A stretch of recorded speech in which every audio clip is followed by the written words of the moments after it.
Yo yo yo, what is going on, my fellow cloners? I come here to show you a mini MOC on the planet of Telos IV. Now, if you do not know about the planet Telos IV, it had a key role in the Old Republic. It was bombed from orbit, so then that messed up the terrain. And then the native and immigrated species of Telos IV kind of rebuilt the terrain and put them in giant domes, kind of like a domed city.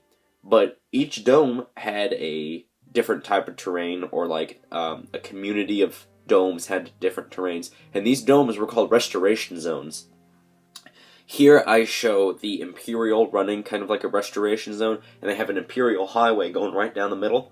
And the rebels, so well, you're currently looking at the Duros rebel, currently has his band of rebels, and they're kind of like revolting against the Imperials. But the Imperials don't notice them, so they're doing kind of like a stealth ops kind of mission. Now, we'll get right into the overhead view. We'll go into the terrain, the feature, and then kind of like the base I put in the mountain. So, let's get right into that overhead view. Alrighty, so here is the overhead view. As you see, we have one kind of section of rock structure, another section of rock structure. We have a river in the middle. And the river is kind of like a sinkhole in the water, whirlpool, I think is what they're called, going on here. We have the highway with some speeders, a crash speeder, and we have a different style of tree that I built. Now, we'll rotate it so you guys can see the other side, if I can do it, because this mini MOC weighs a lot. And then down here, as you see in here, we have a Imperial base. Now the lighting right now isn't that good, so I'll show you that later. So let's get into the terrain. That includes the first level, the river, and then the second level. Then we'll get into the bridge, we'll get into the base down there, and then we'll get into what the minifigs are doing, because this is going to be a rather long video.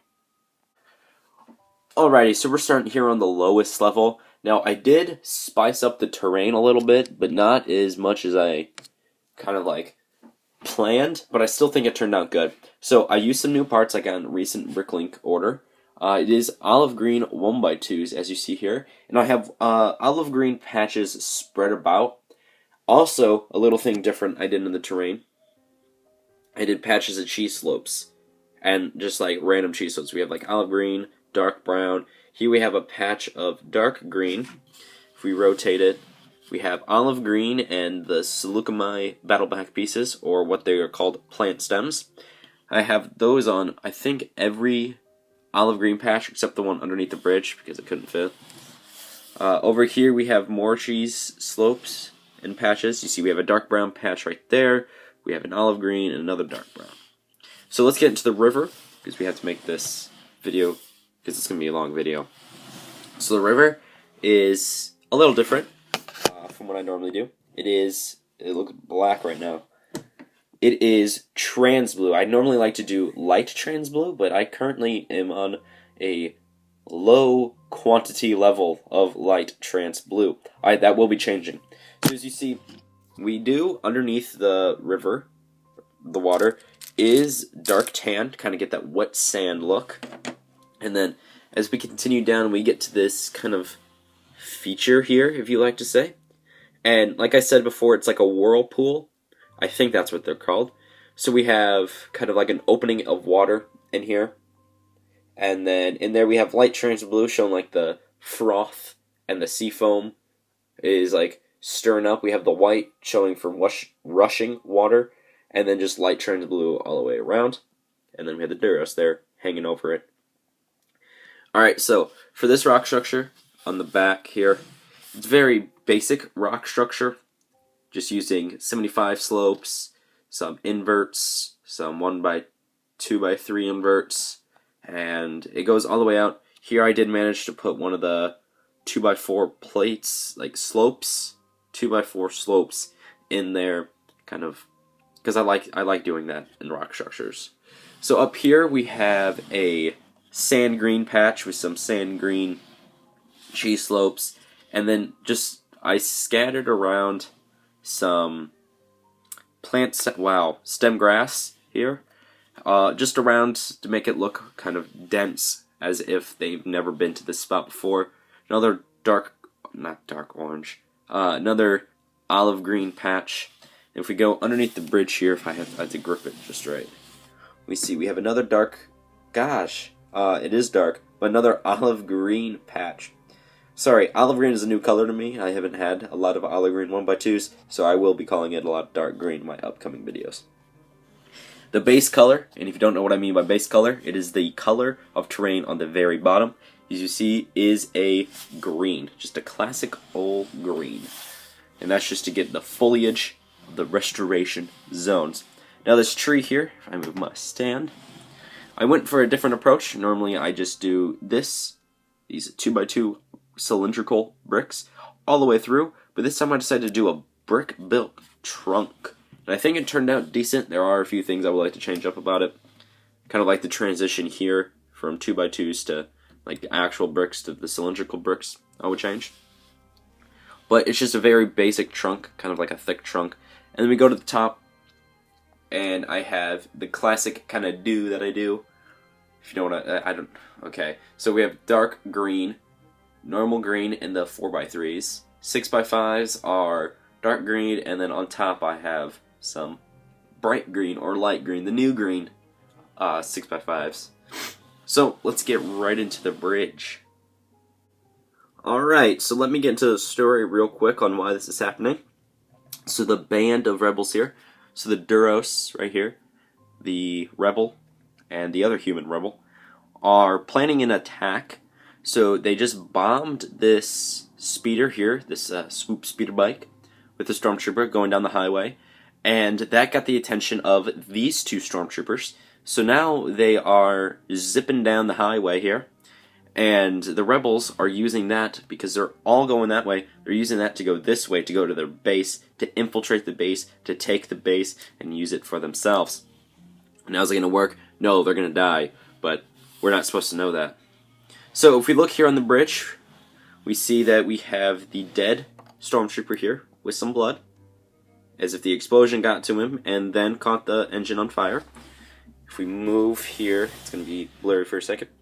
You see we have fire in the stud using one of the hollow point studs. And then we just have fire around showing that the swoop speeder is burning. And then to top that off, I have Stormtrooper here, kind of like like kind of weaving out of the way so he sees him. And so instead of going right over him, he's kind of like leaning like that. And you see this one here has already leaned like that, and he's going back in the middle of the road. Here we do have the captain, or like the commander, because he does have an orange pauldron. And then that's just a normal old stormtrooper. Now these are the older designs of speeder bikes. I do prefer these because I think these look nicer. And how I got them at the angle, if you guys are wondering. Wow, the phone is ringing. I'll be right back. Alright, sorry about that, guys. As soon as I stood up, they hung up, so I'm assuming wrong number or something. Anyway, to get back to what I was saying, how I got this speeder bike angled like this is I just use these these clear 2x2 cylindrical pieces for kind of like that height, and then I used one of these 1x2 by 2x2 hinged plates, and I just put a cheese slope there so that I could rest on it so I could get this angle. This one I have a more of a sharp angle, so there's no cheese slope stopping it. Kind of like the quick reaction to not go over because of the fire. Now, that is basically the highway. So now let's get into the base. Alright, so the lighting in here is really bad, but we have an officer here who realized what is happening, so he's kind of got like that worried look kind of thing. Put him off to the side for right now. And we have some greebling, so we have some computer displays here. There. We have some like test things over there, the corner. We have his grand display. Get some light in there. And then we have another computer here. This computer I believe I used on one of my base MOCs. I know that. Mini MOCs. And then we have like 2 engine parts there on the wall just because. And then on the roof of it, we have lights. So basically, 1x1 cylindrical bricks. Then, I'll take it off, these 2x2 rounded, kind of like sloped plates go on the other side.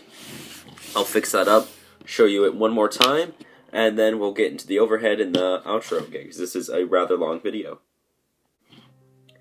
Alrighty, so that was the base. Like I said, one more look, and then now, let's get into the overhead. The one last overhead view. We already went over what the rebels were doing, so we don't need to have a section to that. Kind of get this angle because of the tree. Alright, so that was Telos IV. Tell me, guys, what you thought in the comment section below. And let's get right into the outro. So, make sure to go follow me on Instagram and Novolug on Instagram, both of which you can find down in the description below. On Novolug, you get the behind the scenes and updates on what Novolug is doing.